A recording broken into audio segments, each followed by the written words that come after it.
The icy waters of the Missouri River closed over Rosalie McKenna's head as the rope around her ankles dragged her deeper into the murky depths, her lungs burning as she fought against the weight pulling her towards certain death. Just hours before, she had watched her husband Daniel's blood stain the wooden floors of their trading post, while three outlaws ransacked everything they had built together, and now she was seconds away from joining him in death when a shadow moved along the riverbank, a Cheyenne warrior whose intervention would not only save her life, but set in motion a chain of events that would challenge everything the frontier had taught both their peoples about trust, justice, and survival. Before we jump back in, tell us where you're tuning in from, and if this story touches you, make sure you're subscribed, because tomorrow I've saved something extra special for you. The morning had begun like any other at McKenna's trading post, nestled in a bend of the Missouri River, where the Montana Territory stretched endlessly toward distant mountains. Rosalie hummed softly while organizing bolts of fabric that had arrived on the last supply wagon from Fort Benton, her calloused hands moving with practiced efficiency through the morning routine that had become second nature after 3 years. On the frontier, outside, Daniel was shoeing a horse for Jake Morrison, one of the local ranchers who depended on their services. The rhythmic ring of hammer against anvil created a comforting backdrop to Rosalie's work, a sound that had come to represent security and purpose in their remote corner of the world. At 26, Rosalie had traded her comfortable life in St. Louis for this harsh but honest existence beside the man she loved. The trading post itself stood as testament to their determination and partnership. Daniel had built the main structure. With logs, he'd felled himself, creating a sturdy building that served as both store and fortress against the unpredictable dangers of frontier life. The interior reflected Rosalie's organizational skills and eye for business. Shelves lined with everything from ammunition and tools to fancy ribbons and imported tea, all carefully arranged to maximize both storage and appeal to their diverse clientele. Their customers ranged from grizzled mountain men seeking supplies for extended trapping expeditions to ranch wives desperate for news from civilization and quality goods unavailable at military posts. Rosalie had learned to read people quickly, distinguishing between honest traders and potential troublemakers with an intuition that had served them well in this lawless territory. The McKenna trading post had become more than just a business. It was a vital link in the chain of civilization that connected isolated homesteaders and ranchers with the wider world. Mail arrived sporadically through their establishment, bringing precious letters from family back east. News traveled along with the supply wagons, carrying information about everything from Indian movements to political developments in the territorial capital. Rosalie's journey to this remote outpost had begun 4 years earlier in the drawing rooms and tea parlors of St. Louis society. Born to parents who owned a successful dry goods business, she had received the education expected of a merchant's daughter, enough schooling to manage household accounts and correspondence, but not so much as to interfere with her primary purpose of making an advantageous marriage. Her first meeting with Daniel McKenna had occurred at a church social where he was visiting relatives during a rare trip back to civilization. Unlike the pale, soft-handed clerks and junior partners who usually courted merchant daughters, Daniel possessed a vitality and purpose that immediately captured Rosalie's attention. His hands bore the honest calluses of physical labor, his face showed the weathering of outdoor work, and his eyes held a vision of building something meaningful in the vast wilderness beyond the Mississippi. Their courtship had been brief, but intense. Daniel spoke passionately about the opportunities waiting in the Montana Territory, land for claiming, resources for harvesting, communities for building. He painted pictures of a life where hard work and intelligence mattered more than family connections or inherited wealth. where a man and woman could create their own destiny through determination and mutual support. Rosalie's parents had been horrified by her decision to marry Daniel and follow him west. Her father argued that the frontier was no place for a properly raised young lady, while her mother predicted disaster from exposure to the crude realities of wilderness life. They offered to establish Daniel in their St. Louis business if he would abandon his plans for Western expansion, but Rosalie had already glimpsed the limitations of her prescribed social role. The endless round of calling cards and charity committees, the carefully managed conversations that never addressed anything of real importance, the expectation that she would remain ornamental rather than useful, all of it felt suffocating. Compared to Daniel's vision of genuine partnership in building something substantial, their wedding had been a small affair, attended primarily by Daniel's relatives who understood his Western ambitions. Rosalie's parents attended but made their disapproval clear through every gesture and expression. 2 weeks later, the newlyweds departed St. Louis in a loaded wagon, carrying supplies for establishing their trading post and beginning their new life together. The journey west had tested every assumption Rosalie had held about her own capabilities. The first night sleeping under stars had been magical, but subsequent weeks of rain, mud, equipment failures, and constant vigilance against various dangers had pushed her beyond anything her sheltered upbringing had prepared her for.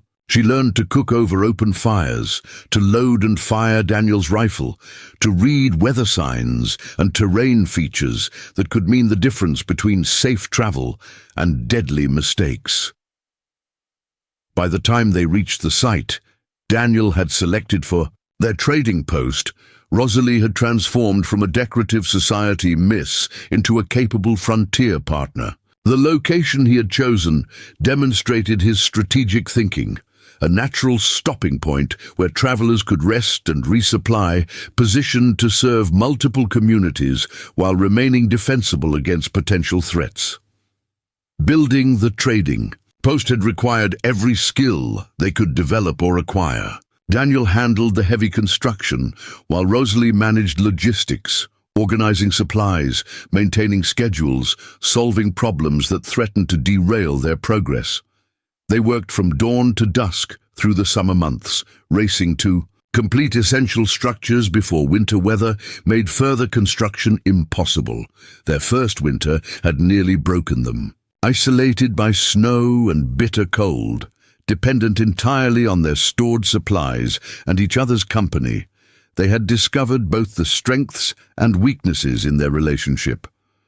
Arguments that might have been smoothed over by social distractions in civilization became serious conflicts when there was no escape from each other's presence, but they had also discovered deeper sources of strength. Rosalie's quick mind proved invaluable for solving practical problems, while Daniel's steady determination carried them through moments when the challenges seemed insurmountable.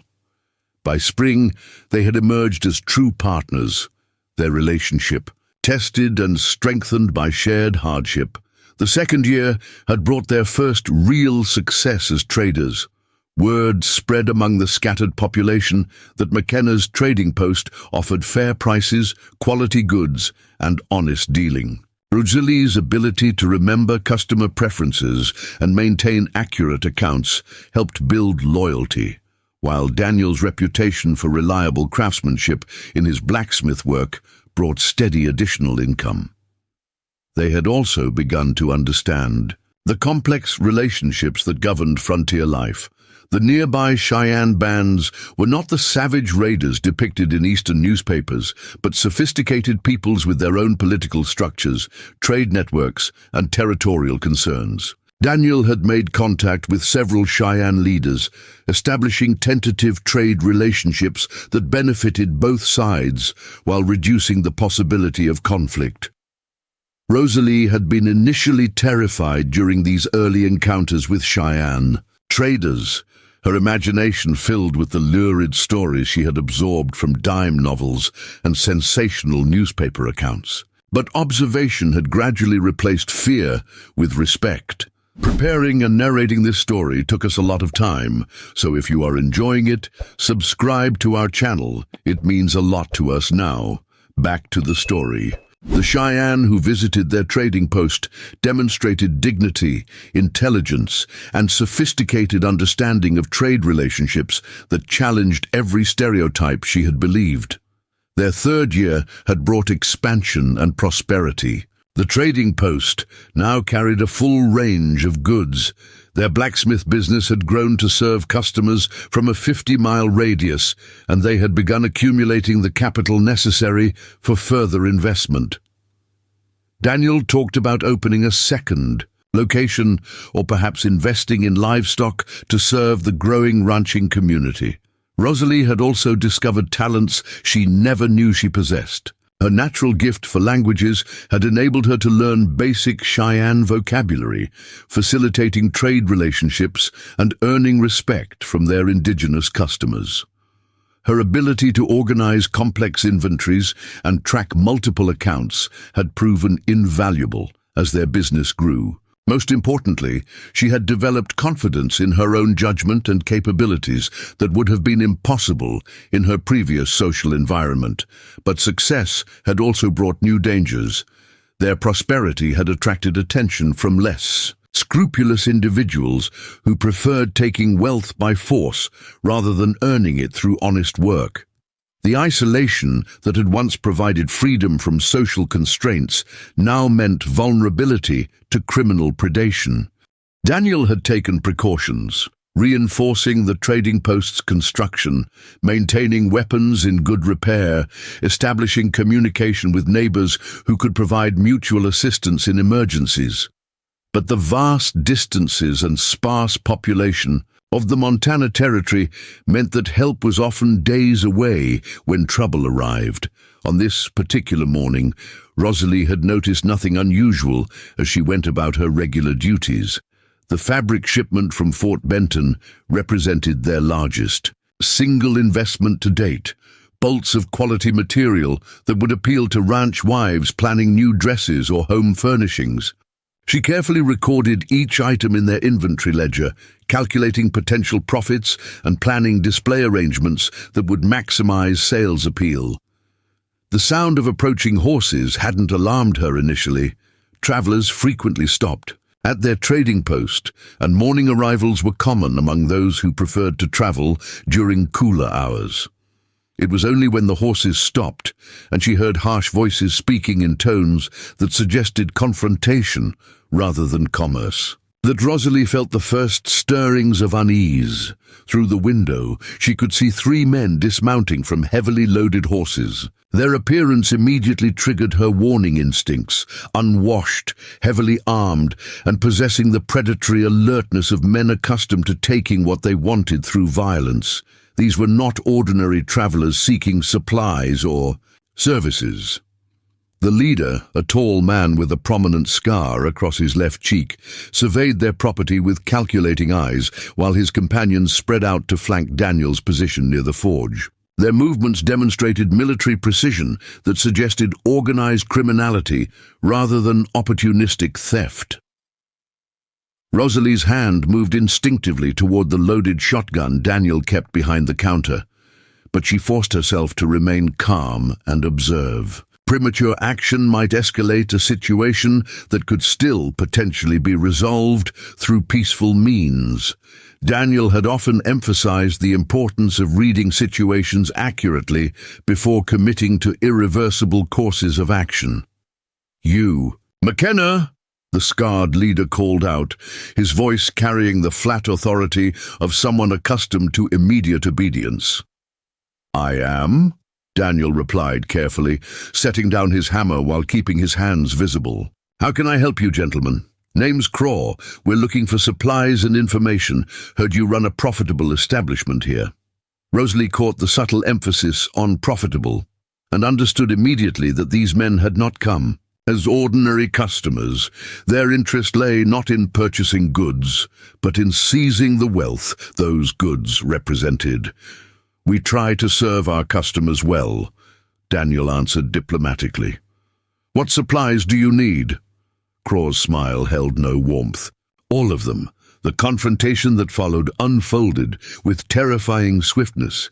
Daniel made a move toward the rifle he kept near his forge, but Craw's companions were already in position to prevent any resistance.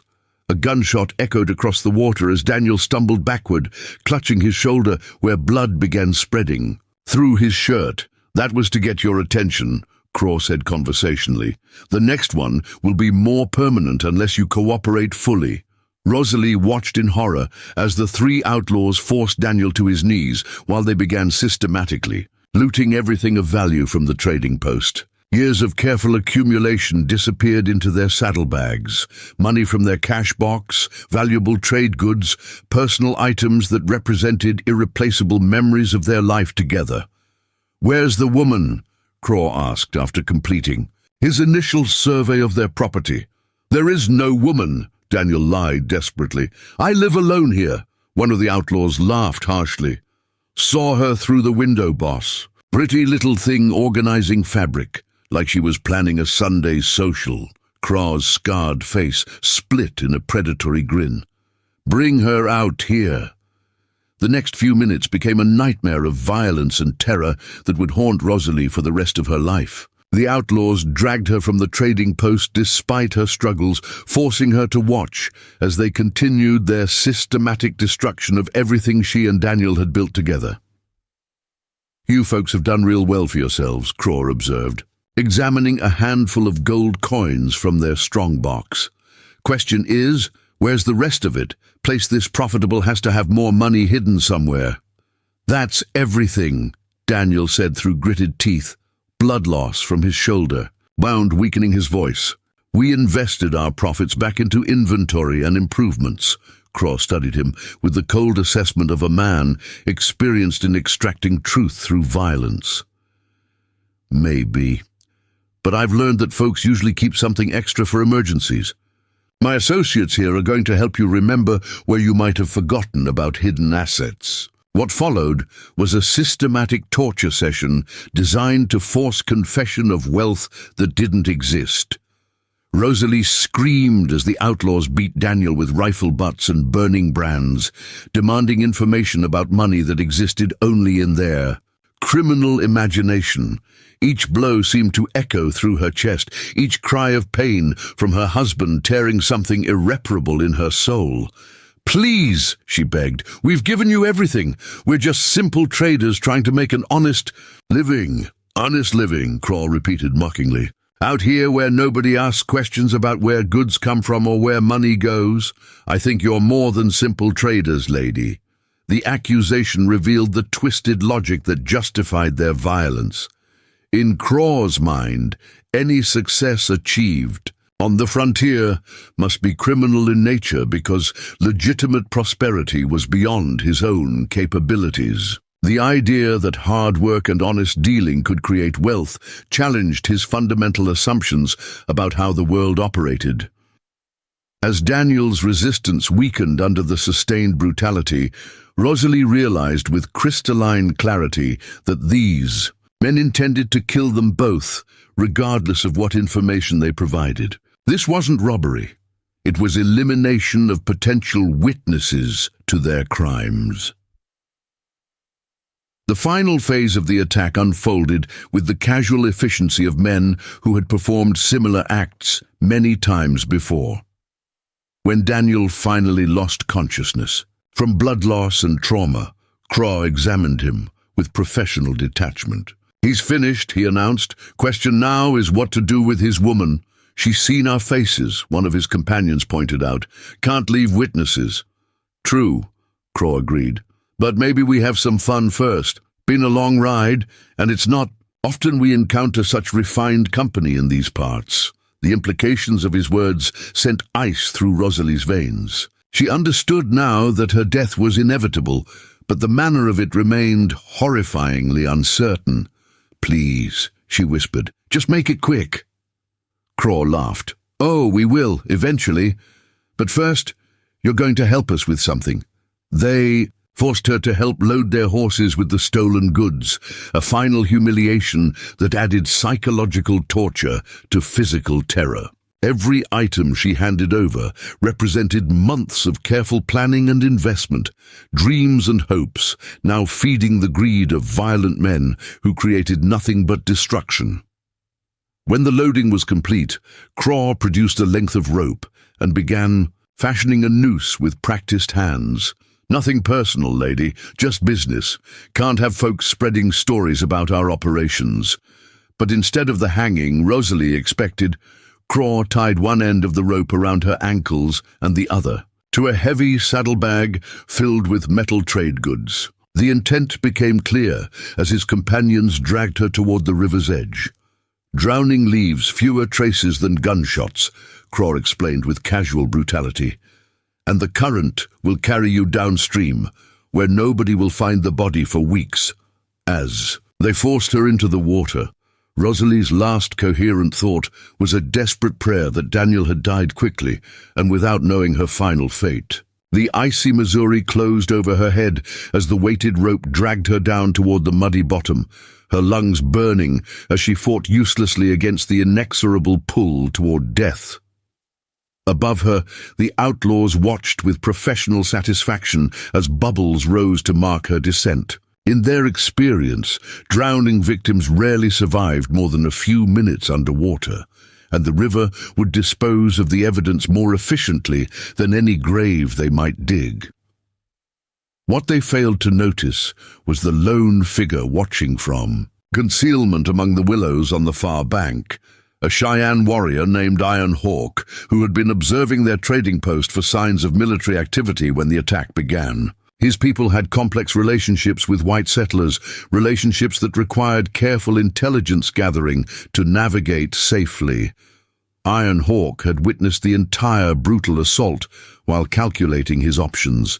3 armed men represented a significant threat even to an experienced warrior, and intervention would likely result in his own death without saving the victims. But as he watched Rosalie's desperate struggle beneath the water, ancient codes of honor compelled action regardless of personal risk.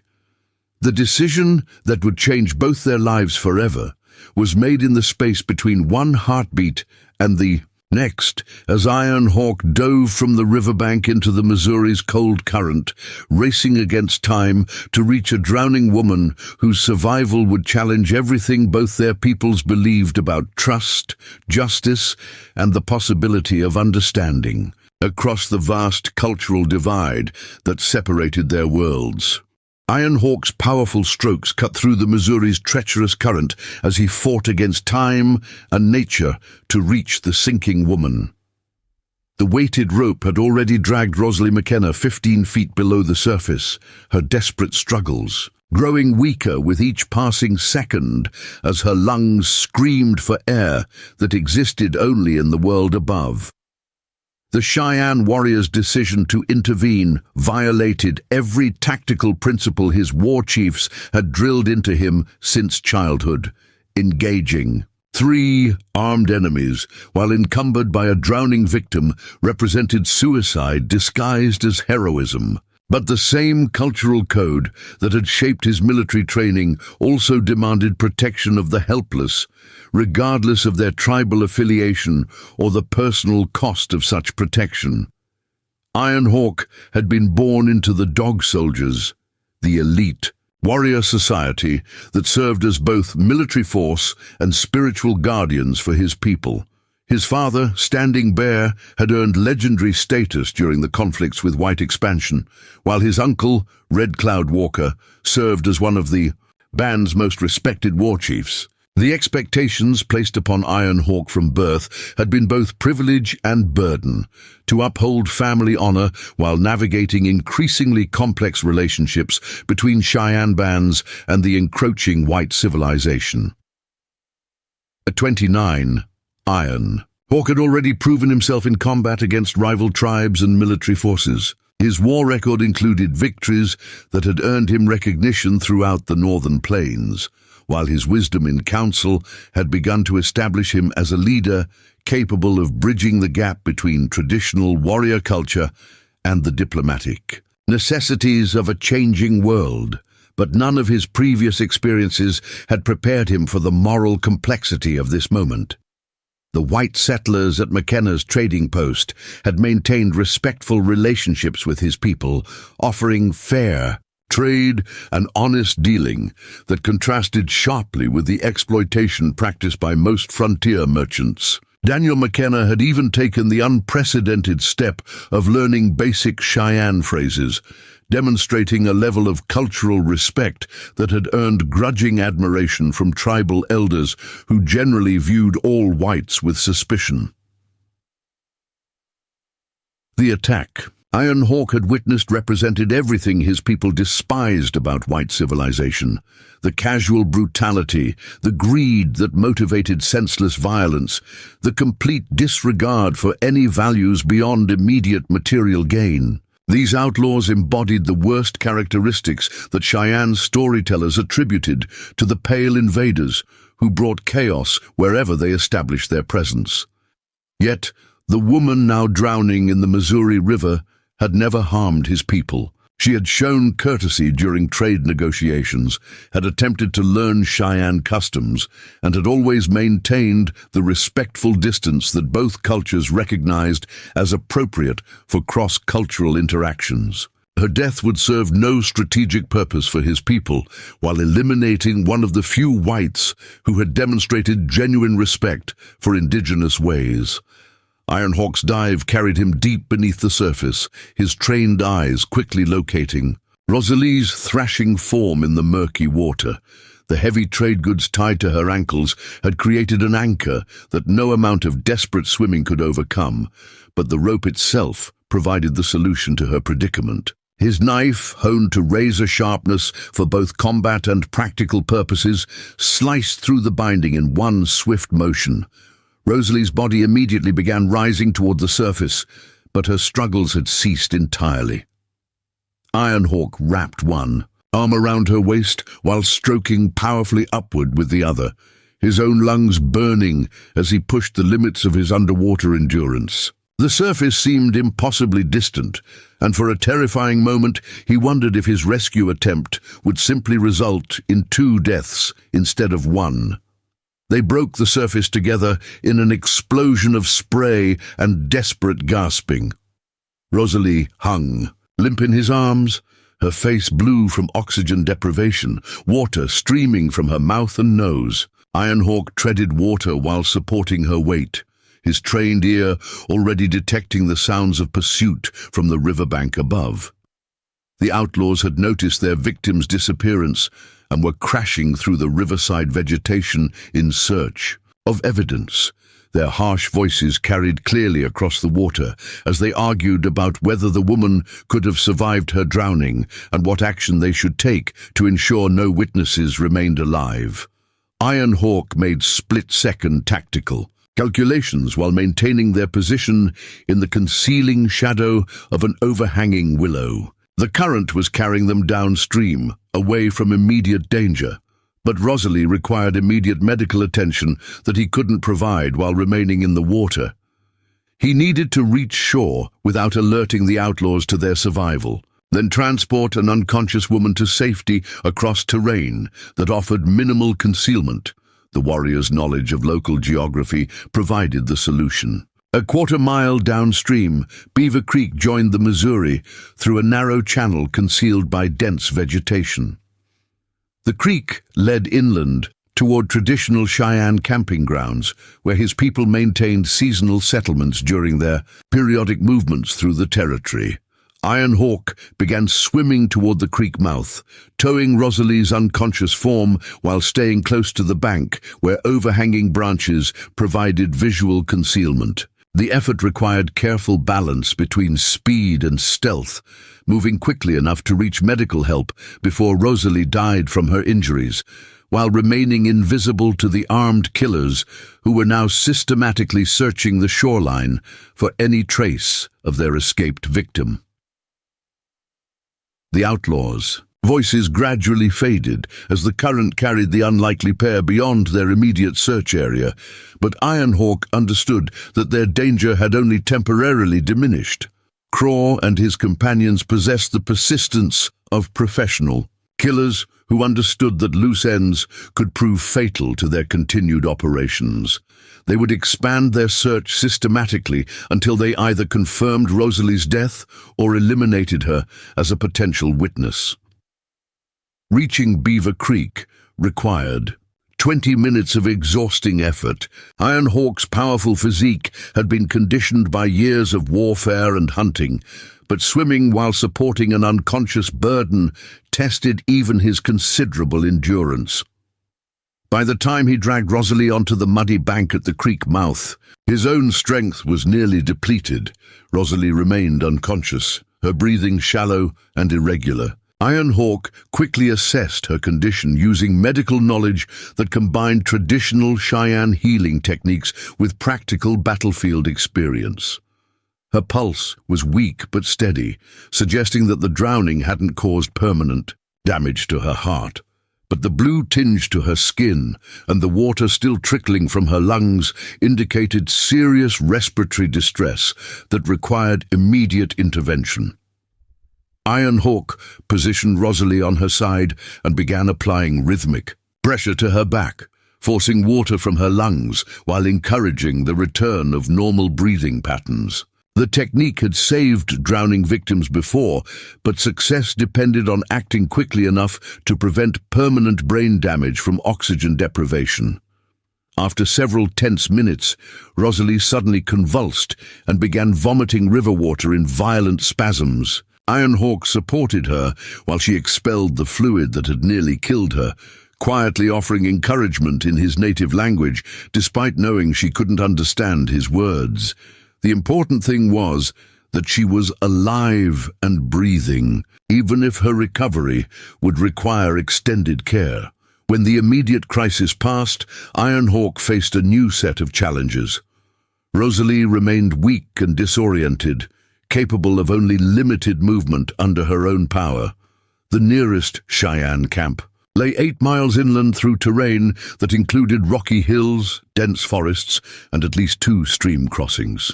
Carrying her the entire distance would require most of a day, while leaving them both vulnerable to pursuit and exposure. More immediately, Ironhawk needed to determine whether this white woman could be trusted with knowledge of Cheyenne locations and movements. The decision to save her life had been based on immediate moral imperatives, but the consequences of that decision now extended far beyond personal honor. Bringing a white person to traditional camping grounds violated security protocols that protected his people from military detection and potential attack. The warriors' internal conflict reflected broader tensions within Cheyenne society about how to respond to white expansion. Traditionalist factions advocated complete separation and armed resistance to any encroachment on tribal territories. Progressive elements argued for selective cooperation and trade relationships that might secure better treatment for their people. Within an increasingly white-dominated political landscape, Ironhawk's own position had evolved through direct experience with both white treachery and occasional white honesty. He had fought against cavalry units that attacked peaceful villages, but had also negotiated successfully with military officers who honored their agreements. The key seemed to lie in distinguishing between whites who could be trusted and those who represented existential threats to indigenous survival. Daniel and Rosalie McKenna had fallen into the trustworthy category through their consistent, respectful behavior during trade interactions. Unlike most frontier merchants, they had never attempted to cheat Cheyenne customers through fraudulent weights, inferior goods, or inflated prices. Daniel had even refused to sell firearms to obviously hostile whites who intended to use them against indigenous peoples. But trust was not the same as alliance, and bringing Rosalie to a Cheyenne camp would cross boundaries that had been carefully maintained for mutual protection. Ironhawk realized he needed to make contact with tribal leadership before proceeding further. The decision about how to handle this situation properly belonged to the Council of Elders, not to an individual warrior acting on personal initiative. The solution came from remembering his grandmother's teachings about emergency protocols. White Dove Woman had been renowned for her wisdom in navigating complex situations that required balancing competing obligations. Her guidance emphasized the importance of seeking spiritual as well as practical counsel when facing unprecedented challenges. A sacred site lay halfway between their current position and the main Cheyenne camp, a natural hot spring surrounded by ancient petroglyphs where tribal members had sought spiritual guidance for countless generations. The location offered both shelter and the opportunity to perform the ceremonies necessary for making proper decisions about Rosalie's fate. Iron Hawk gently lifted Rosalie into his arms, noting that consciousness was beginning to return despite her continued weakness. Her eyes fluttered open as he began carrying her away from the creek bank, revealing confusion and terror that were entirely understandable given her recent experiences. "Don't fear," he said in careful English, drawing upon vocabulary learned during trading sessions. "You are safe now. Bad men cannot find you here." Rosalie's attempts to speak resulted only in painful coughing as her throat remained raw from the near drowning. But her eyes showed intelligence and growing awareness of her circumstances. Iron Hawk could see her mind working to process the situation. Saved from drowning by an Indian warrior, now being carried through wilderness toward an unknown destination. The trek to the hot springs required 3 hours of careful navigation through increasingly rugged terrain. Iron Hawk followed game trails that were invisible to untrained eyes, avoiding open areas where they might be spotted by pursuing outlaws, while maintaining steady progress toward their destination. His knowledge of the landscape came from childhood expeditions with hunting parties and war bands, accumulated over decades of movement through traditional territories. Rosalie drifted in and out of consciousness during the journey, sometimes attempting conversation but mostly conserving her strength for recovery. Iron Hawk found himself studying her face during quiet moments, noting the determination that had helped her survive frontier life and the intelligence that had made her a successful trader. These were not the soft, helpless characteristics that Cheyenne stereotypes attributed to white women. The hot springs appeared as they crested a wooded ridge, steam rising from natural pools that had been sacred to the Cheyenne people since time immemorial. Ancient rock art decorated the surrounding cliffs, depicting spiritual visions and hunting scenes created by generations of tribal artists. The site radiated a peaceful energy that seemed to calm even the traumatized woman in Iron Hawk's arms. He gently placed Rosalie beside the largest hot spring, where the mineral-rich water maintained a temperature that would aid her recovery without causing additional shock to her system. The warmth would help restore her body temperature, while the minerals would begin healing the various injuries she had sustained during the attack and near drowning. "Medicine water," Iron Hawk explained, gesturing toward the springs. "Help healing. Make strong again." Rosalie managed a weak nod of understanding, though her eyes remained clouded with exhaustion and trauma. Iron Hawk constructed a shelter using traditional techniques, bent saplings covered with woven grass and bark that would provide protection from weather while remaining invisible to casual observation. As evening approached, he began the ceremonial, preparations necessary for seeking guidance about their unprecedented situation. The ritual required purification through prayer and meditation, followed by a night-long vigil during which spiritual visions might provide direction for handling the complex obligations he had assumed by saving Rosalie's life. The ceremony began with the construction of a sacred fire using traditional methods that produced minimal smoke while generating the spiritual energy necessary for communication with ancestral spirits. Iron Hawk arranged offerings of tobacco and sage around the fire pit, creating a space where the boundaries between physical and spiritual worlds became permeable. Rosalie watched these preparations with obvious fascination despite her weakened condition.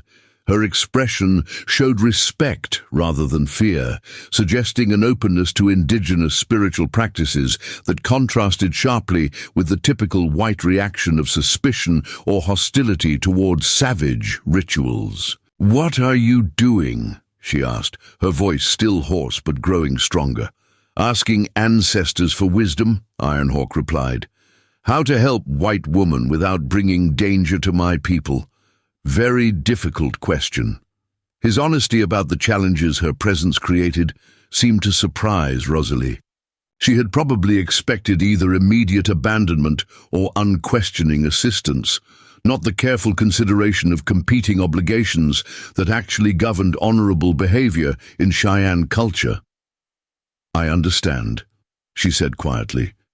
"You've already risked everything to save my life. I don't want to bring trouble to your family or your tribe." The statement revealed both intelligence and moral sensitivity that impressed Ironhawk. Most whites in his experience demanded assistance, while offering nothing in return, showing no awareness of the costs their presence might impose on indigenous communities. Rosalie's acknowledgement of these complexities suggested a depth of character that justified the risks he had already taken on her behalf. As full darkness settled over the hot springs, Ironhawk began the vision quest that would determine their next steps. The ritual required entering a trance state through meditation and prayer, opening his consciousness to spiritual guidance that transcended ordinary human understanding. Success would provide clear direction for handling Rosalie's situation, while failure would leave him relying solely on his own limited wisdom. The night that followed would prove pivotal for both their lives, as ancient Cheyenne spiritual traditions merged with frontier survival necessities to create possibilities that neither of their cultures had previously imagined. The sacred springs had witnessed many transformations over the centuries, but none quite like the one beginning to unfold as a white woman and Cheyenne warrior sought common ground in a world that insisted such understanding was impossible. Iron Hawk's vigil continued through the long hours before dawn, his prayers rising with the steam from the sacred waters, while Rosalie recovered her strength in the healing warmth of springs that had restored countless others over generations of tribal use. Whatever guidance emerged from this night would shape not only their immediate survival, but the delicate relationships between their peoples, in a territory where trust was as rare and precious as the mineral waters that surrounded them in the darkness.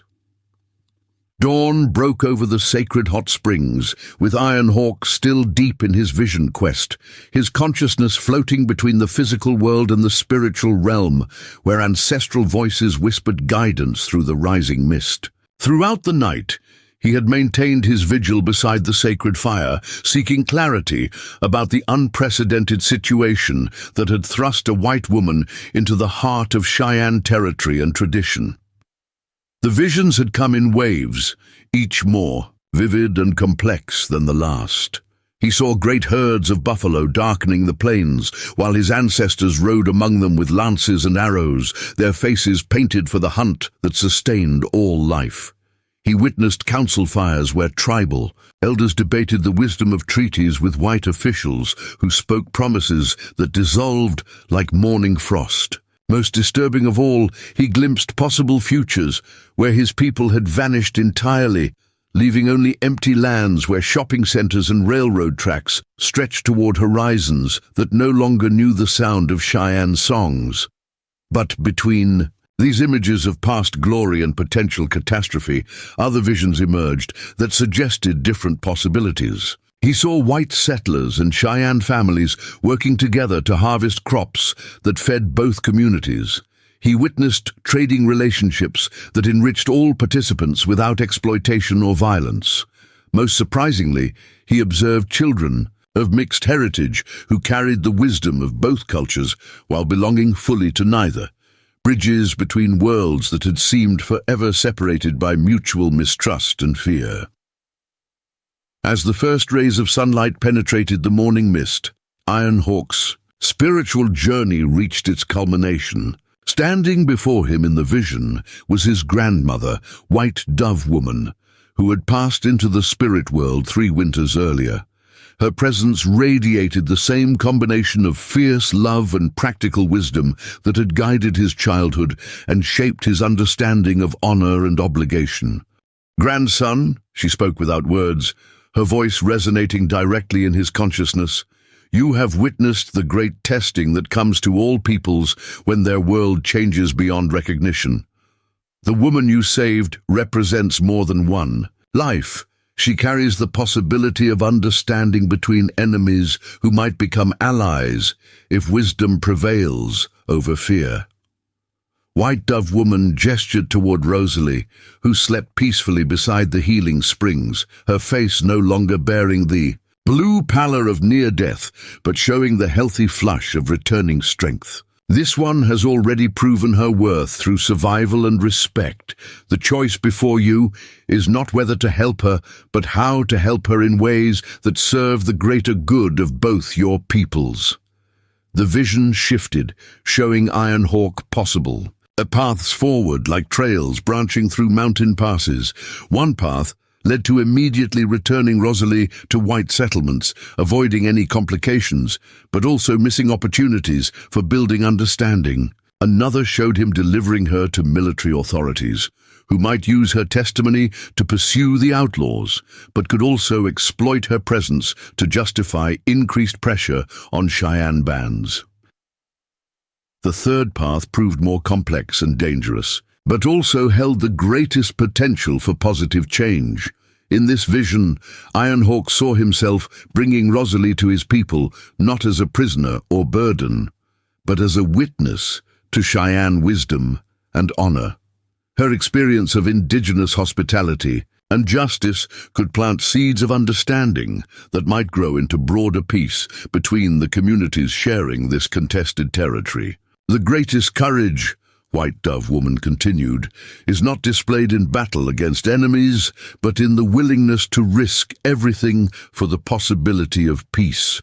Your father Standing Bear earned his war honors fighting white soldiers. Your destiny may require earning different honors by teaching white hearts to see beyond their fear and prejudice." The vision began to fade as full daylight replaced the mystical atmosphere of dawn, but White Dove Woman's final words echoed with crystal clarity. "Trust in the wisdom that flows like water, flexible enough to find any path, but persistent enough to overcome any obstacle. The woman you saved may become the key to unlocking doors that have remained closed between our peoples for too long." Ironhawk opened his eyes to find Rosalie watching him with obvious concern. She had awakened during his vision quest, and had respectfully maintained silence while observing his spiritual practices, demonstrating a cultural sensitivity that reinforced the guidance he had received. "Are you all right?" she asked softly. "You've been sitting there motionless for hours. I was beginning to worry that something was wrong." Her concern for his welfare, despite her own traumatic experiences, provided further confirmation of the character assessment his grandmother's spirit had shared.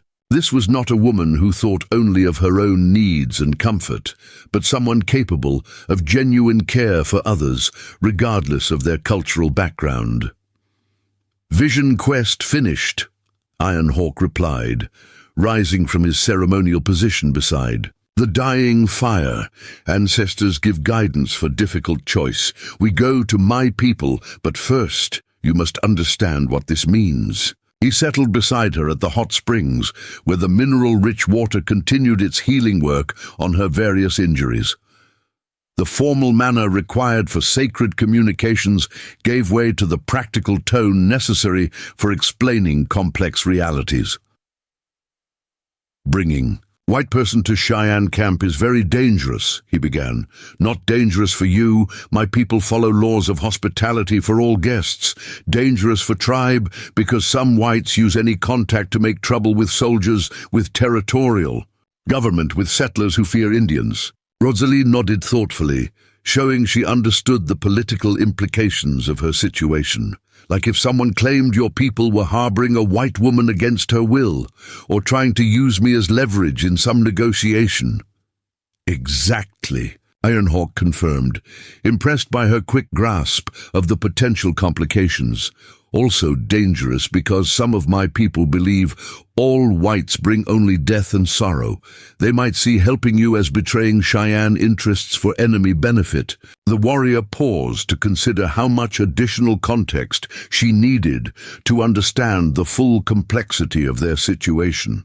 Cheyenne society was currently divided into several factions with different approaches to managing relationships with white expansion, and bringing Rosalie to the camp would force these philosophical differences into open debate. "My band follows Chief Medicine Arrow, who believes some whites can be trusted for trade and peace agreements," Ironhawk continued.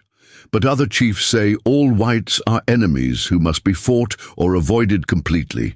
Your presence will force council to choose between these paths." Rosalie absorbed this information while testing her physical condition. The hot springs had worked remarkable healing effects. Her breathing was clear, her skin had regained normal color, and her strength was returning rapidly. But Ironhawk could see that her emotional recovery from witnessing Daniel's murder and her own near death would require much longer. "What do you think I should do?" she asked. "I trust your judgment more than my own right now. You saved my life when you could have just walked away and avoided all these complications." The question revealed both wisdom and vulnerability that touched something deep in Ironhawk's chest. Most whites, in his experience, demanded specific outcomes rather than seeking advice, showing no recognition that indigenous peoples might possess superior knowledge about navigating complex situations. "Vision shows 3 paths," he replied. "First, path, I take you to nearest white settlement, soldiers or territorial officials. You return to your people quickly, but murderers escape justice and nothing changes between Cheyenne and whites." He gestured toward the east, where distant smoke columns marked the locations of military outposts and civilian settlements. "Second, path. We find honest white lawmen. You tell story about husband's murder, maybe outlaws get caught. But this requires trusting white justice system that often fails indigenous peoples." Rosalie's expression showed she understood the historical context behind his skepticism about white legal institutions. The territorial justice system had a well-documented record of bias against indigenous defendants, while showing remarkable lenience toward white crimes against native victims.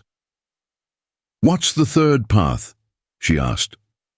Ironhawk met her eyes directly, assessing her readiness for information that would challenge every assumption her upbringing had taught her about Indian-white relationships. "Third path, you come to my people, learn Cheyenne ways, show whites that we are not savages who torture and kill prisoners. Your testimony about our honor and hospitality might help build trust between communities." The proposal clearly surprised her. "You want me to live with your tribe? For how long?" "Until you are fully healed in body and spirit," Ironhawk replied. "Until you understand enough about Cheyenne culture to speak truthfully about what you have seen. Until the men who killed your husband are brought to justice through methods that satisfy both white and indigenous concepts of proper punishment." The complexity of what he was suggesting began to dawn on Rosalie. This wasn't simply a matter of temporary shelter while she recovered from her injuries, but an immersive cultural experience that would fundamentally change her understanding of indigenous peoples and potentially her entire worldview. "Would your people accept me?" she asked. "I mean really accept me, not just tolerate me because you rescued me." Ironhawk considered her question carefully, drawing upon his knowledge of tribal politics and the specific personalities who would influence her reception. Some will welcome you because helping strangers brings honor to the band. Some will be suspicious because whites have broken too many promises and caused too much suffering. Some will watch to see whether you respect our ways or demand that we change to accommodate your comfort. He paused to emphasize the most important point. But if you prove yourself worthy of trust through your actions and attitude, Cheyenne, people can become the most loyal friends you will ever know. We judge people by their character, not their skin color or tribal membership. The sincerity in his voice convinced Rosalie that this offer represented a genuine opportunity rather than some elaborate trap or deception.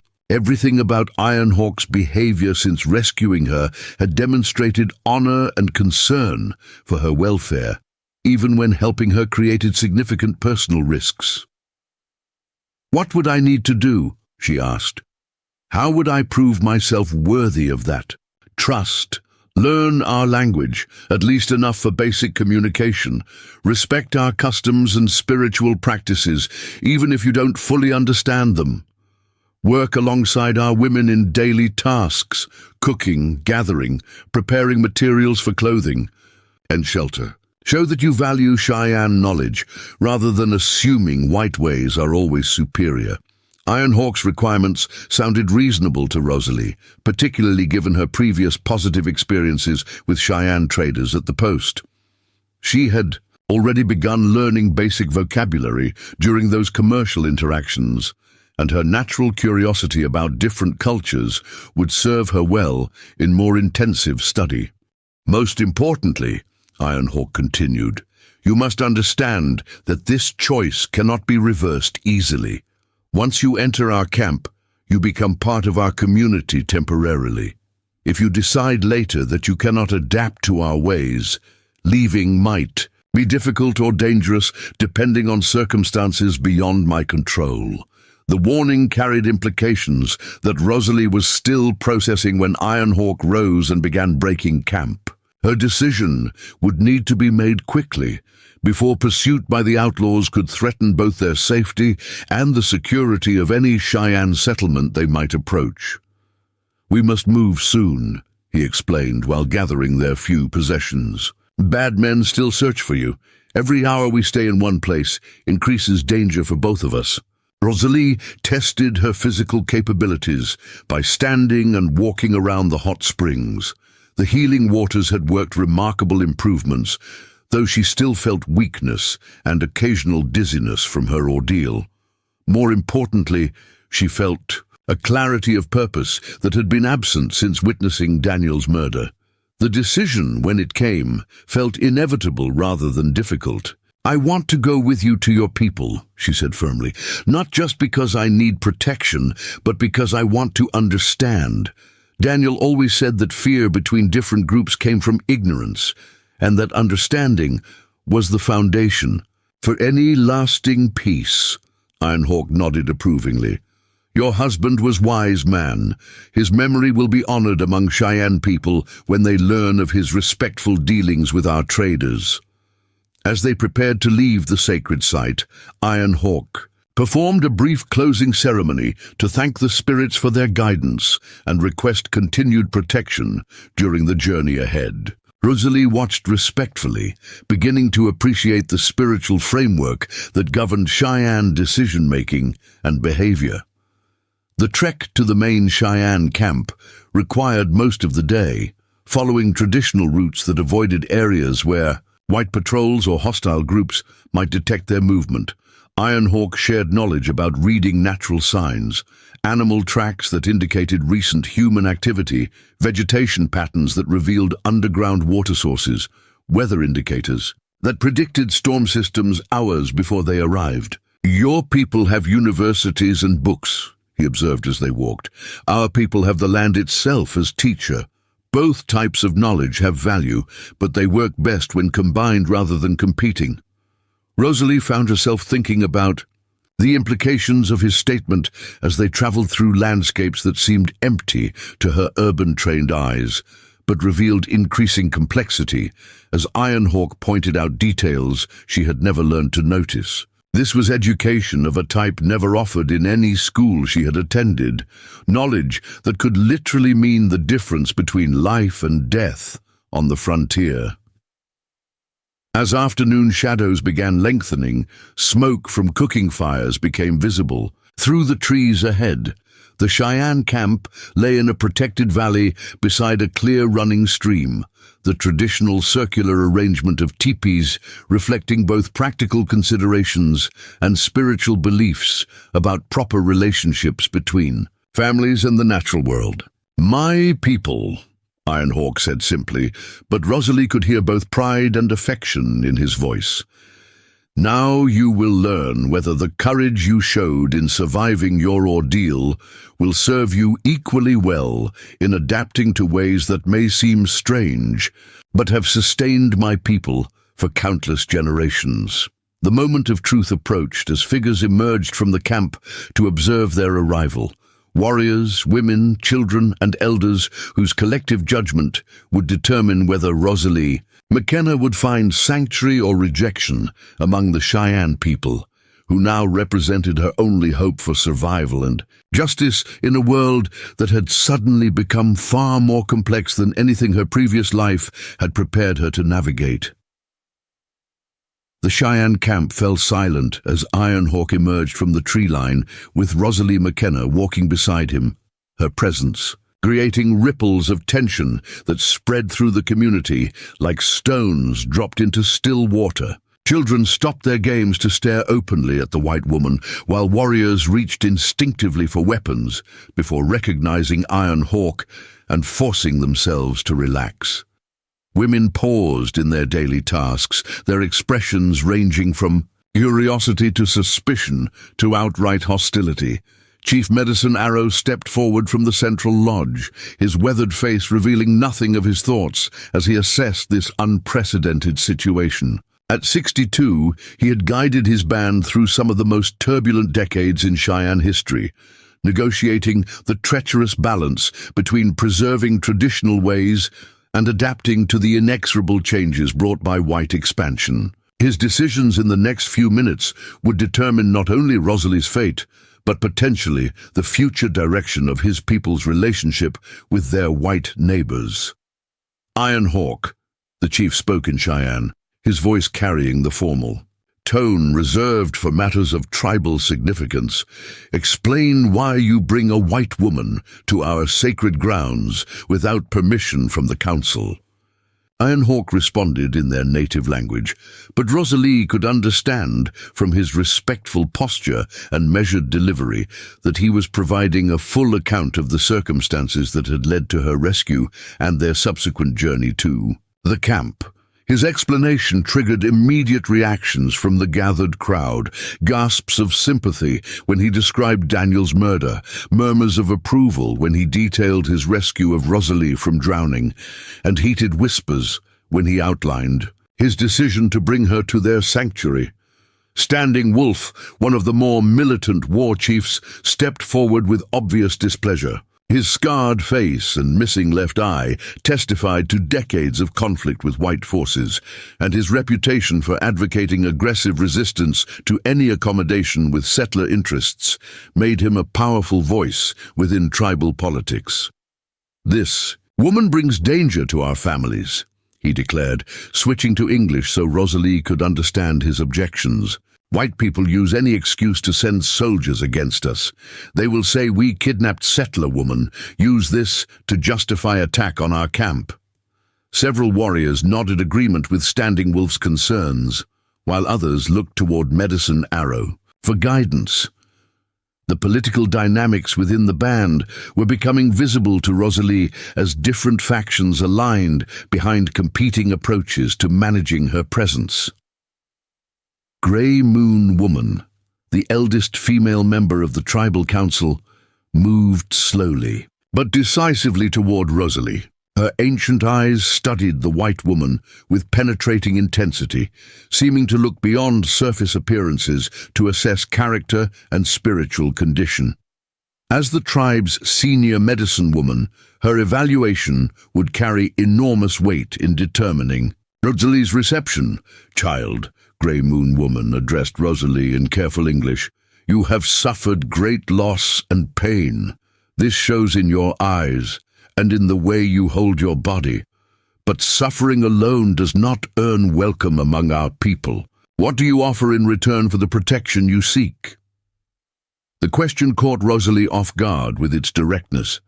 She had expected either immediate rejection or grudging acceptance based on Ironhawk's intercession, not this challenge to justify her worthiness for inclusion in their community. "I offer my testimony about Cheyenne honor and hospitality," she replied after a moment's consideration. "White people fear you because they don't know you. My experience could help build understanding between our communities." Grey Moon Woman's expression remained unreadable as she considered this response. "White people fear us because we defend our lands and families against those who would steal everything we possess. Will your testimony change this, or will it simply make us appear weak to those who respect only strength?" The sophisticated political reasoning behind the question impressed Rosalie. These were not the simple savages depicted in Eastern newspapers, but thoughtful leaders wrestling with complex strategic decisions that would affect their people's survival. "I believe," Rosalie said carefully, "that strength can be demonstrated through wisdom and justice as well as through warfare. If white settlers understood Cheyenne values and intelligence, they might be more willing to seek peaceful solutions to territorial disputes." Standing Wolf snorted dismissively. "White settlers understand only taking. Give them small territory, they demand larger territory. Show them kindness, they see weakness to exploit. This woman speaks pretty words, but words will not stop the soldiers who come to drive us from our lands. Words might prevent the need for those soldiers," Medicine Arrow interjected thoughtfully. "If this woman can truly help white people see beyond their fear and prejudice, her presence might serve our interests better than continued isolation." The debate continued for nearly an hour, with various tribal members expressing viewpoints that ranged from cautious optimism to fierce opposition. Rosalie listened carefully to the arguments, gaining insight into the pressures and divisions within Cheyenne society that paralleled similar conflicts in white communities about how to manage cross-cultural relationships. During a pause in the formal discussion, Laughing Brook, a young woman approximately Rosalie's age, approached with a bowl of water and a clean cloth. Her gesture of basic hospitality broke some of the tension surrounding Rosalie's arrival while demonstrating the courtesy that Cheyenne culture demanded toward all guests, regardless of their tribal affiliation. "I am Laughing Brook," she said quietly. "Ironhawk is my cousin. He has told me of your husband's death and your brave survival.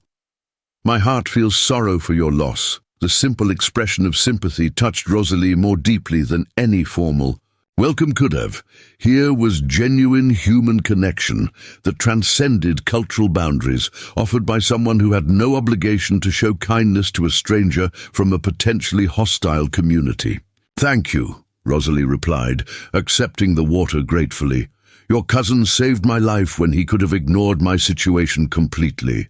I will never forget such courage and honor." Their quiet conversation was interrupted by the arrival of additional tribal members who had been hunting or gathering when Ironhawk and Rosalie first appeared. Among them was Red Feather, Standing Wolf's son, whose reputation as a fierce warrior was balanced by his growing influence among younger tribal members who favored more flexible approaches to white relations.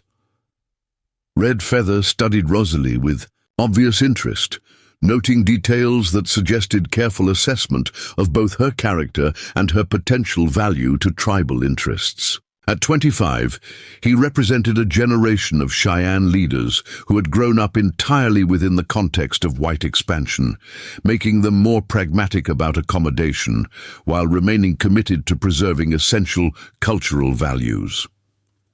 This "Woman knows our language somewhat," he observed after listening to her conversation with Laughing Brook. "And she shows proper respect during our council discussions.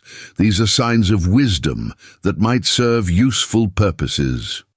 His statement carried implications that extended beyond immediate hospitality. Red Feather was subtly suggesting that Rosalie might possess qualities that could advance tribal interests in ways that went beyond simple testimony about Cheyenne character. As evening approached and the formal debate continued, Ironhawk took Rosalie aside to explain the cultural and political complexities that were shaping her reception. The process she was witnessing represented Cheyenne democracy in action, consensus building that ensured all significant viewpoints received consideration before major decisions were finalized. Among my people, decisions affecting the entire band must satisfy the concerns of elders, warriors, women, and spiritual leaders, he explained. This takes time, but it ensures that everyone understands and supports whatever path we choose. Rosalie nodded, contrasting this inclusive approach with the more hierarchical decision-making she had observed in white communities, where territorial officials or military commanders often imposed policies without consulting those who would be most affected by the consequences. "What happens if they can't reach agreement?" she asked. "Then we wait and discuss more until understanding emerges," Ironhawk replied. "Forced decisions create division and resentment that can destroy tribal unity. Better to move slowly with everyone's support than quickly with only partial commitment." As darkness fell, Grey Moon Woman called for a final round of discussion before the council reached its decision. The campfire at the center of the gathering cast dancing shadows across the faces of tribal members whose collective judgment would determine Rosalie's immediate future and potentially influence the broader relationship between their communities. "We have heard arguments for accepting this woman and arguments for sending her away," the medicine woman summarized. "Now we must look beyond immediate concerns to longer consequences. What do the spirits tell us about the path we should choose?" Questions shifted the discussion from political calculation to spiritual guidance, invoking traditions that had guided Cheyenne decision-making for countless generations. Several tribal members shared dreams or visions they had experienced that might relate to Rosalie's arrival, while others offered interpretations of natural signs that could indicate appropriate courses of action. Blackhawk, an elderly warrior, whose spiritual insights were widely respected, spoke last among those offering guidance from the spirit world. His words carried special weight because of his reputation for wisdom and his general skepticism about white motives and character. "3 nights ago, I dreamed of a white buffalo walking among our horses," he revealed. "In the dream, our people were afraid to approach this strange creature, but one young warrior overcame his fear and discovered that the white buffalo brought medicine that healed sick children and strengthened the entire herd. The symbolism was unmistakable to everyone present. White buffalo were among the most sacred and powerful omens in Cheyenne's spiritual tradition, representing profound transformation and the potential for great good or great harm, depending on how such opportunities were handled. "Dreams can be interpreted many ways," Standing Wolf objected. "Perhaps the white buffalo represents the danger of allowing foreign influences to corrupt our traditional ways. Or perhaps," Medicine Arrow countered thoughtfully, "it represents the courage required to embrace opportunities for healing and growth, even when they come in unexpected forms." The debate that followed Blackhawk's revelation was more subdued, but no less intense than the earlier political arguments. Spiritual guidance carried enormous influence in Cheyenne culture, but interpreting such guidance correctly required careful consideration of multiple perspectives and potential meanings. As the discussion neared its conclusion, Medicine Arrow rose to address the assembled band with the formal authority of his position as chief. His words would establish the final decision about Rosalie's status within their community. "We have heard wisdom from our elders, courage from our warriors, compassion from our women, and guidance from the spirit world," he began. "All of these voices must shape our decision about this white woman who has come to us through circumstances that none of us could have predicted." He paused to look directly at Rosalie, his weathered face showing the weight of responsibility for choices that could affect not only her individual fate, but the welfare of everyone in the camp. "Ironhawk acted with honor in saving your life, but bringing you here creates obligations for our entire band. If we accept you among us, you become our responsibility to protect and guide. If we reject you, we risk ignoring spiritual signs that might have brought you here for purposes larger than any of us understand." The chief's measured tone suggested that the decision had already been reached through the consensus-building process, but the formal announcement still held the power to transform Rosalie's circumstances completely. "Therefore, the council has decided that you will remain with us until the next full moon," Medicine Arrow declared. "During this time, you will learn our ways and prove your worthiness through actions rather than words. If you demonstrate respect for our customs and contribute to our community's welfare, you may request permanent acceptance among our people. If you prove unable or unwilling to adapt to Cheyenne ways, you will be escorted safely to the nearest white settlement." The provisional acceptance represented a compromise that satisfied the concerns of various tribal factions, while providing Rosalie with the opportunity to prove herself worthy of full inclusion. But it also placed enormous pressure on her to master unfamiliar cultural expectations within a strictly limited time frame. "I accept these terms gratefully," Rosalie replied, rising to address the council with appropriate formality. "I will work hard to prove myself worthy of the trust you are placing in me." Grey Moon Woman smiled for the first time since Rosalie's arrival. "Words are easy, child. Actions will show us the truth of your character. Tomorrow, your real education begins." As the council gathering dispersed and tribal members returned to their evening routines, Rosalie found herself standing at the threshold of an experience that would challenge every assumption her previous life had taught her about cultural differences, human nature, and the possibilities for understanding between communities that history had cast as permanent enemies. 3 weeks into her provisional acceptance among the Cheyenne, Rosalie McKenna had begun to find rhythms within the daily life of the camp that brought unexpected comfort and purpose. Her hands, once soft from indoor trading post work, now bore the honest calluses of gathering firewood, processing hides, and learning the intricate beadwork that adorned ceremonial clothing. Grey Moon Woman had proven a demanding but patient teacher, guiding Rosalie through the complex social protocols and practical skills that defined Cheyenne womanhood. But on this crisp October morning, as Rosalie helped Laughing Brook prepare medicinal teas from gathered herbs, a commotion at the camp's edge shattered the peaceful routine. Fast Elk, one of the youngest warriors, rode in hard from his scouting patrol, his horse lathered with sweat and his face grim with urgent news. "Armed white men approach from the east," he announced breathlessly to the gathering crowd. 3 riders, heavily armed, asking questions about missing white woman at every homestead and trading post. They offer gold for information about her location. Rosalie's blood turned to ice as she recognized the description. Craw and his remaining outlaws had not given up their search for her, despite weeks of apparent silence. Their persistence suggested more than simple concern about loose ends.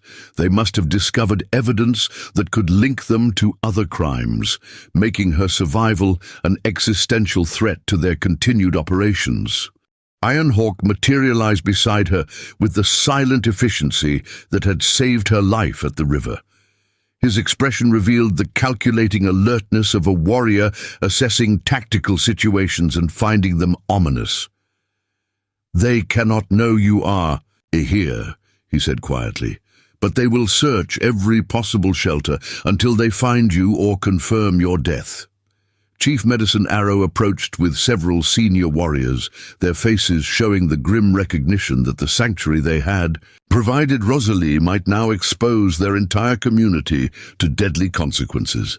The philosophical debate about cultural bridge building had suddenly transformed into an immediate survival crisis. "Fast Elk," the chief commanded. "Describe these men exactly. Leave out no detail that might help us understand their capabilities and intentions." The young scout straightened under the chief's attention. "Leader has scar across left side of face, rides bay stallion with white markings. Second man is shorter, missing teeth, carries shotgun and rifle both. Third man has black. Beard, left arm seems stiff, like old injury. All wear trail clothes but good equipment, not poor bandits." Rosalie's description of Craw and his companions had prepared the warriors for this possibility, but hearing confirmation of their continued pursuit still sent tension rippling through the assembled group. Standing, Wolf stepped forward with the aggressive posture that had characterized his opposition to Rosalie's presence from the beginning. "This is exactly what I warned would happen," he declared. "White woman brings white violence to our people. We should give her to these men and end the threat to our families." "Those men murdered her husband and tried to kill her," Red Feather countered sharply. "Surrendering her to them would violate every principle of honor our people hold sacred. We might as well invite wolves to eat our children."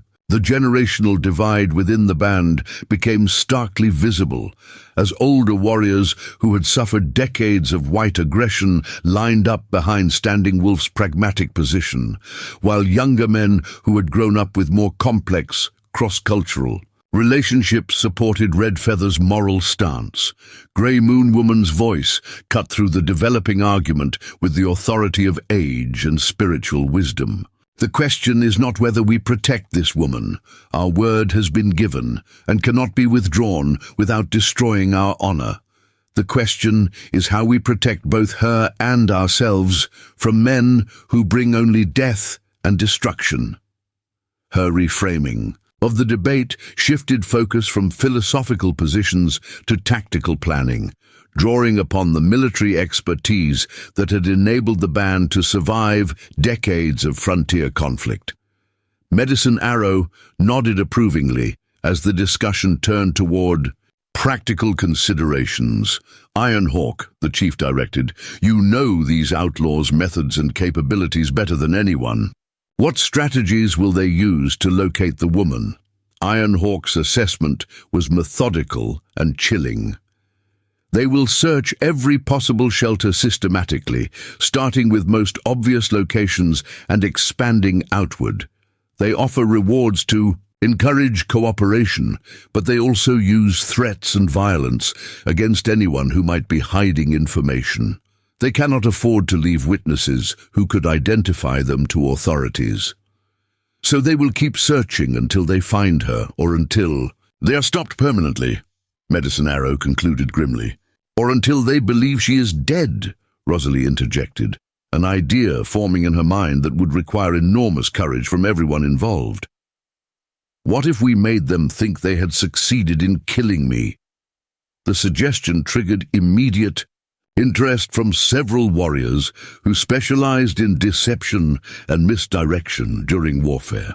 Blackhawk, whose spiritual visions had influenced the decision to accept Rosalie, leaned forward with obvious curiosity about the tactical possibilities her proposal might create. "Explain your thinking," he urged. Rosalie had been developing the concept while listening to the discussion of their limited options. "If Craw's men found evidence that I had died from my injuries or from exposure in the wilderness, they might abandon their search and leave the area. We could stage a scene that would convince them I was dead without actually revealing my location among your people." Ironhawk immediately grasped the strategic potential of such deception. Create false trail leading away from camp, end at location, where body might have been found and buried or consumed by scavengers. Leave enough evidence to convince searchers, but not so much that they become suspicious of artificial arrangement. "Dangerous plan," Standing Wolf observed, though his tone suggested grudging respect for the tactical thinking involved. "If deception fails, we face armed confrontation with no element of surprise. If we do nothing," Redfeather pointed out, "we face the same confrontation eventually, but after they have had time to gather reinforcements or involve territorial authorities in their search."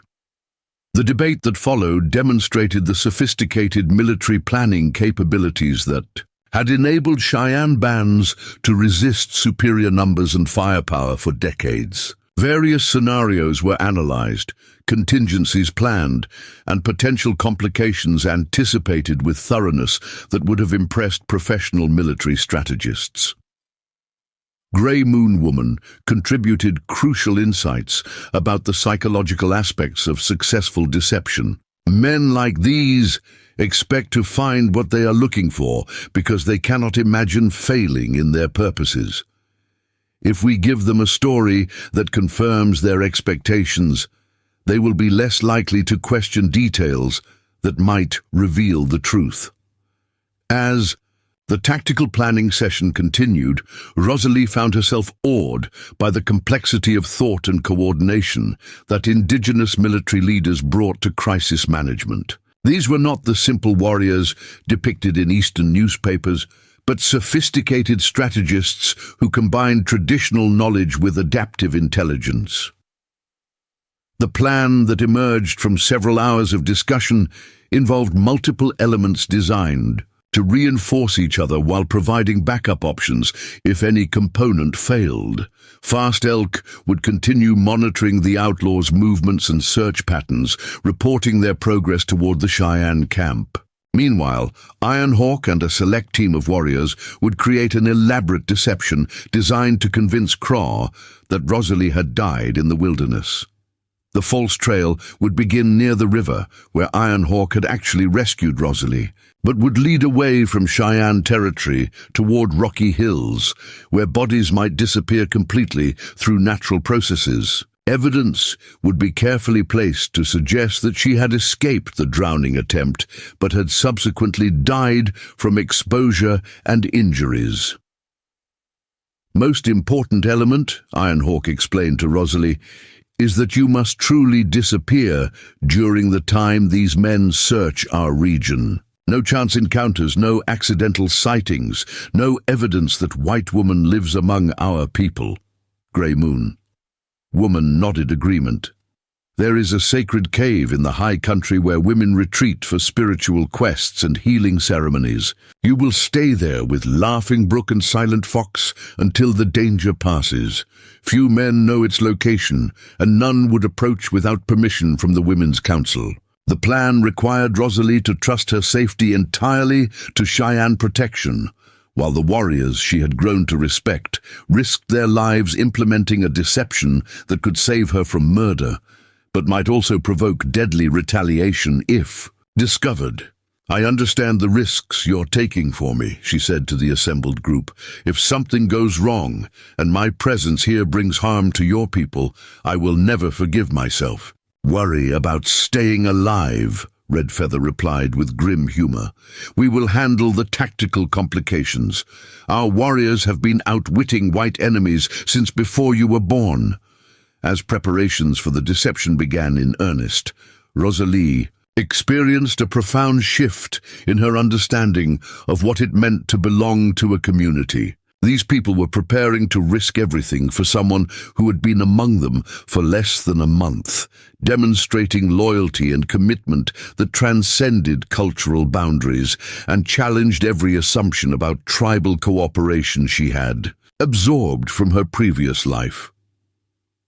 Laughing Brook appeared with supplies for the mountain retreat: food, warm clothing, weapons, and medicinal herbs that would sustain them during what might be an extended period of hiding. Her calm efficiency masked obvious concern about the dangers they all faced, but her determination never wavered. "My cousins saved your life once," she told Rosalie while packing their gear. "Now all of us work together to save it again. This is how family protects family, even when blood connection does not exist.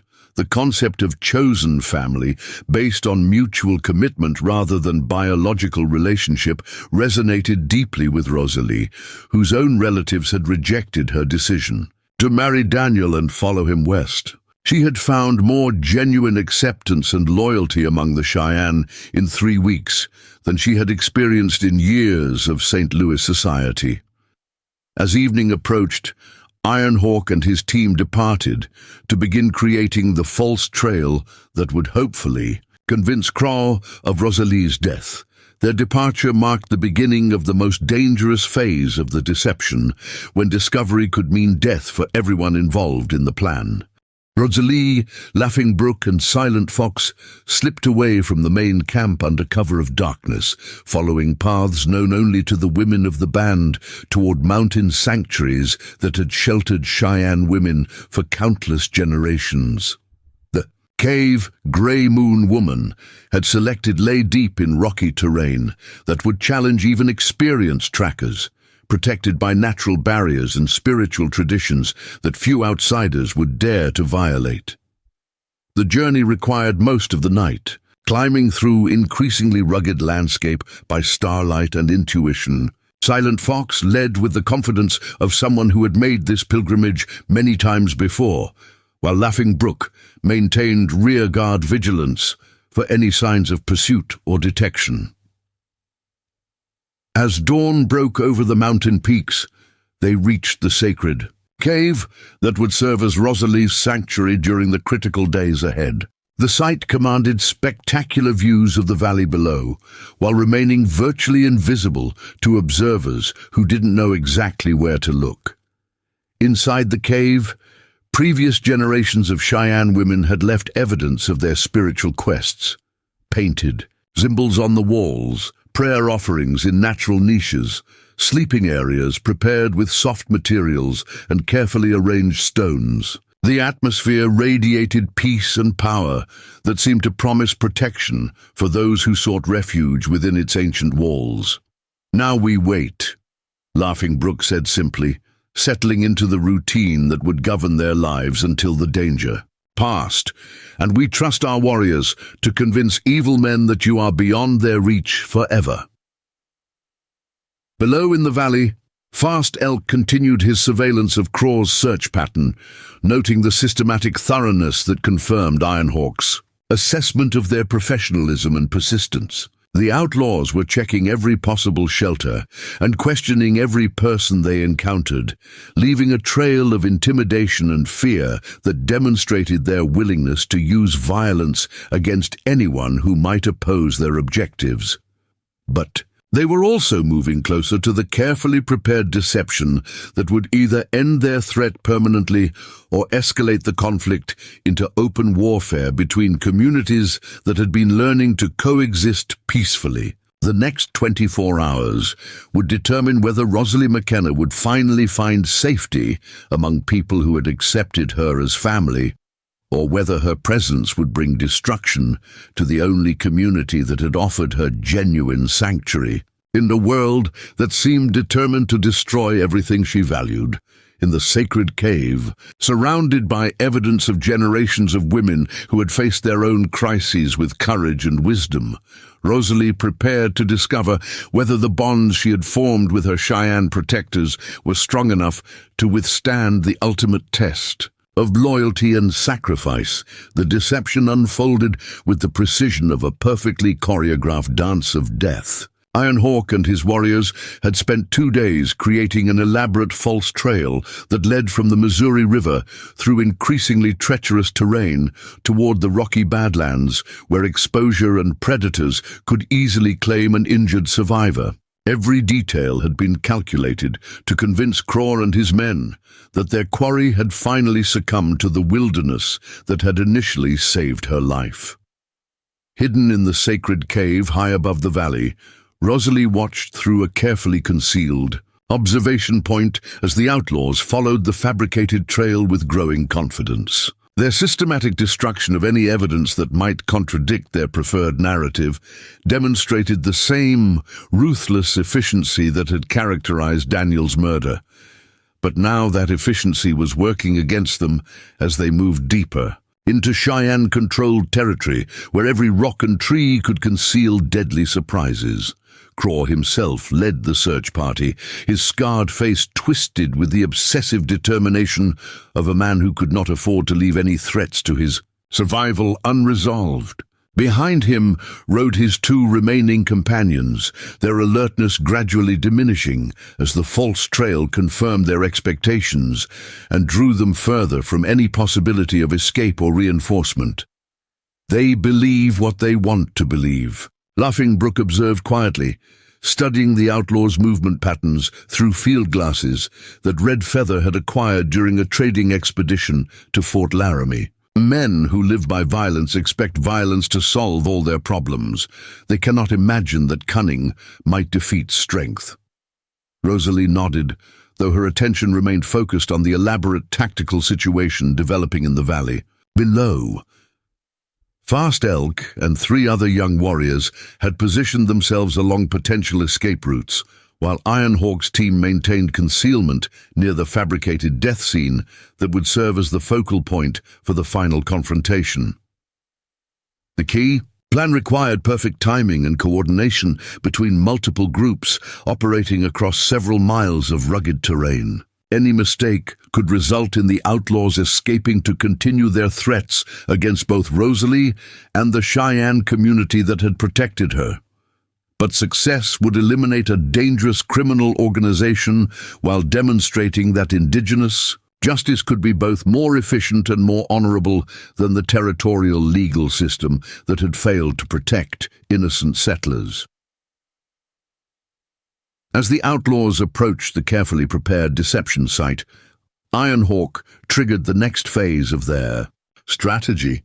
A small rock slide, artificially induced but appearing completely natural, blocked the main trail and forced Craw's party to dismount and investigate on foot. This tactical disadvantage would prove crucial in the moments that followed. Craw examined the scattered evidence that Ironhawk's team had planted to suggest Rosalie's final struggle and death, torn clothing that matched her description, bloodstains on rocks that could have resulted from fatal injuries, drag marks that suggested scavengers had disposed of her remains. The fabrication was convincing enough to satisfy men who wanted to believe they had succeeded in eliminating their primary threat. "Found her!" Craw announced with savage satisfaction, holding up a piece of fabric that Laughing Brook had deliberately torn from one of Rosalie's dresses. "Looks like she made it this far before the wilderness finished what we started. Saves us the trouble of hunting her down and dealing with her permanent-like." His companions relaxed visibly, the tension that had driven their exhaustive search finally dissipating as they convinced themselves that their problem had been solved by natural forces beyond their control. But their relief made them careless, and carelessness in Cheyenne territory was invariably fatal. The attack came with the swift efficiency that had made Ironhawk's reputation among both his own people and their enemies. Rising from concealment among the rocks like spirits materializing from the earth itself, 6 Cheyenne warriors surrounded the outlaws before they could reach their weapons or retreat to defensive positions. "Do not move," Ironhawk commanded. In English, his Winchester rifle aimed directly at Craw's chest. "You are surrounded and outnumbered. Any attempt to fight will result in immediate death." Craw's scarred face twisted with fury as he realized how completely he had been outmaneuvered. His hand moved instinctively toward his revolver, but Blackhawk's arrow, released from 20 yards away, pinned his gun hand to the wooden stock of his rifle before he could complete the draw. "That was warning," Ironhawk announced calmly. "Next, arrow goes through your heart. Choose carefully." The 2 remaining outlaws, recognizing the hopelessness of their situation, raised their hands in surrender. Years of criminal violence had taught them to recognize superior tactical positions. When they encountered them, and fighting 6 Cheyenne warriors on their home territory represented suicide rather than resistance. "What do you want?" Craw snarled, clutching his wounded hand while glaring at his captors with undisguised hatred. "We ain't got nothing you savages would want." "Justice," Ironhawk replied simply. "For the murder of Daniel McKenna and the attempted murder of his wife, for the terror you have brought to innocent families throughout this territory, for the dishonor you have shown to all laws, both white and Indian." The concept of indigenous justice, operating independently of territorial legal institutions, clearly hadn't occurred to Craw, whose worldview assumed that only white authorities possessed legitimate power to judge and punish criminal behavior. His confusion provided an opening for the educational experience that Ironhawk and his warriors had carefully planned. "Among the Cheyenne people," Red Feather explained as he bound the prisoner's hands with rawhide restraints, "justice requires that crimes be answered by consequences that restore balance to the community that has been harmed. You have taken life and brought fear. These things must be balanced before harmony can return." Chief Medicine Arrow arrived with additional warriors and several tribal elders, transforming the capture into a formal judicial proceeding that would satisfy both Cheyenne legal traditions and the practical necessity of determining appropriate punishment for the outlaw's crimes. "Craw," the chief addressed the lead outlaw with formal dignity, "you stand accused of murder, attempted murder, theft, and bringing violence to our territory. How do you answer these charges?" "I don't answer to no Indian court," Craw spat defiantly. "You got no authority over white men. Territorial government will send soldiers to get us back." Medicine Arrow's expression remained calm, despite the obvious insult to his people's sovereignty and legal authority. "The territorial government has shown no interest in pursuing justice for the crimes you have committed. They did not prevent Daniel McKenna's murder. They did not search for his killers. They did not protect his wife from your continued threats. Therefore, justice falls to those who have the power and wisdom to provide it." The trial that followed demonstrated the sophisticated legal reasoning that governed Cheyenne jurisprudence. Witnesses testified about the outlaw's crimes, evidence was presented and evaluated, and various forms of punishment were debated according to traditional principles that emphasized restoration of social harmony rather than simple retribution. Gray, Moonwoman served as the primary advocate for severe punishment, arguing that men who showed no respect for life or law represented permanent threats to community safety that could only be eliminated through execution. Her position commanded strong support among warriors who had lost family members to white violence over the decades. But Rosalie's unexpected intervention changed the entire dynamic of the proceedings. Descending from her mountain sanctuary with Laughing Brook and Silent Fox, she requested permission to address the tribal court about the appropriate consequences for her husband's killers. "I have the right to speak," she declared, standing before the assembled council with the confidence she had gained through weeks of adaptation to Cheyenne customs. "Among both white and Indian peoples, the family of murder victims may request specific forms of justice." Her knowledge of tribal legal traditions impressed the elders, while her calm demeanor in the presence of the men who had destroyed her previous life demonstrated the emotional strength that had enabled her survival and integration into Cheyenne society. "These men killed my husband and tried to kill me," she continued, looking directly at Craw, despite the hatred burning in his eyes. "They destroyed everything Daniel and I had built together, but executing them will not bring Daniel back or repair the damage they have caused." The direction of her argument surprised everyone present, including Ironhawk, who had expected her to demand the maximum punishment available under either white or indigenous legal systems. Instead, Rosalie proposed, "I ask that they be forced. to work for the families they have harmed, to repair, rebuild, and restore what their violence destroyed. Let them spend their lives serving others rather than pursuing their own selfish interests. The concept of restorative rather than retributive justice aligned perfectly with traditional Cheyenne values while offering a practical solution that would benefit the community rather than simply eliminating threats to it. Several elders nodded approvingly as they considered the wisdom of her proposal. Forced labor is slavery, one of Craw's companions objected. 13th Amendment prohibits that. The 13th Amendment, Redfeather replied with bitter irony, makes exceptions for punishment of criminals duly convicted of their crimes. And it has never prevented white authorities from forcing Indian peoples into conditions that differed little from slavery.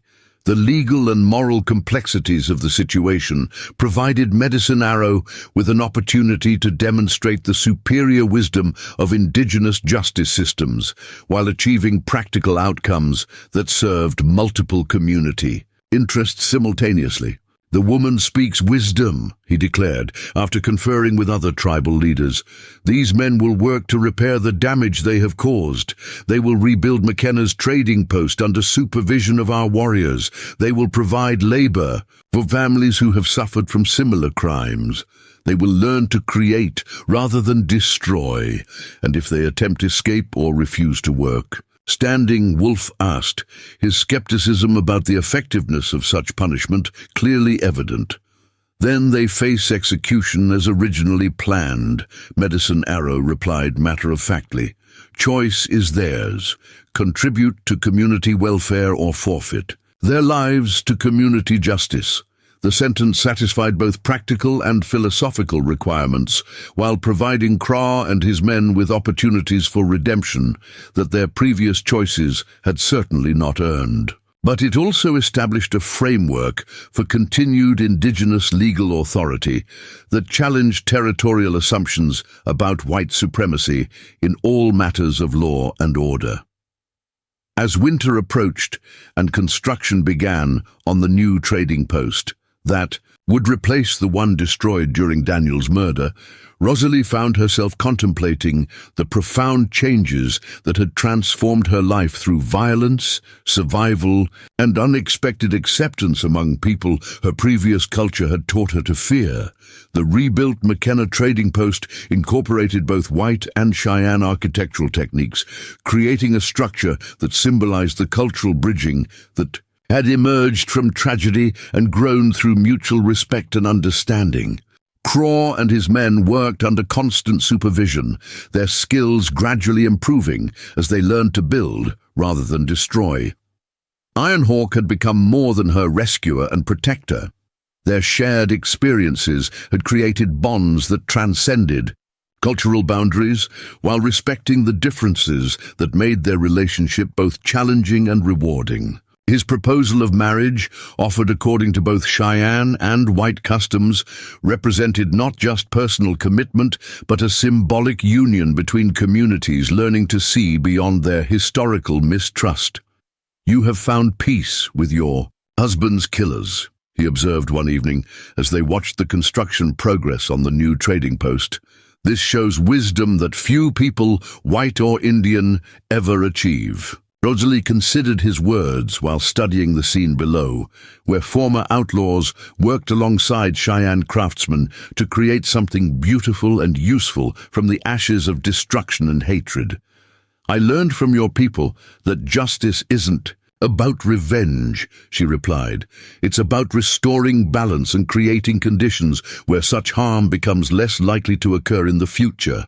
Their wedding, celebrated according to both traditions, marked not just the union of two individuals, but the successful completion of a cultural bridge that had begun with desperate rescue from drowning and evolved through trust, respect, and shared commitment to principles that transcended racial and cultural divisions. The new trading post prospered under their joint management, serving both white and Cheyenne customers with the fairness and respect that Daniel McKenna had originally established. Craw and his men, their sentences eventually completed, departed the territory with skills and perspectives that made them productive, rather than destructive members of whatever communities they joined next. Years later, as Rosalie taught her, mixed heritage children to speak both English and Cheyenne while navigating the complexities of belonging to multiple cultures simultaneously. She often reflected on the moment when Iron Hawk's decision to save a drowning stranger had changed the trajectory of both their lives and the relationships between their peoples. The trading post had become a symbol of what was possible when courage overcame fear, when wisdom guided justice, and when people chose to build bridges rather than walls between communities that shared the same land under the same vast Montana sky. Daniel's memory lived on not through vengeance against his killers, but through the prosperity and understanding that grew from the seeds of respect he had planted during his brief life on the frontier. In the end, the cold waters of the Missouri, river that had nearly claimed Rosalie's life, had instead delivered her to a destiny she could never have imagined, one where survival, justice, and love had combined to create possibilities that neither culture could have achieved alone, proving that sometimes the most powerful currents are those that carry us toward unexpected shores where new worlds wait to be discovered and embraced.